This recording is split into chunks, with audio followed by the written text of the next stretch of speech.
আমার আল্লাহ বলে এই জমিনটা পুরায়া তামা বানা দিব। এই জমিনের মধ্যে যত পানি আছে পানিগুলো আমি আল্লাহ পুরায়া ছাই বানায়া দিব। যেদিন কিচ্ছু বলতে কিচ্ছু থাকবে না,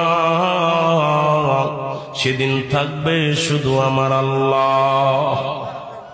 আজকে কার জন্য সুদ খাও, কার জন্য ঘুষ খাও, কার জন্য ব্যভিচার করো, কার জন্য অন্যায় করো রে মন, কার জন্য তোমরা এত বাদই করো।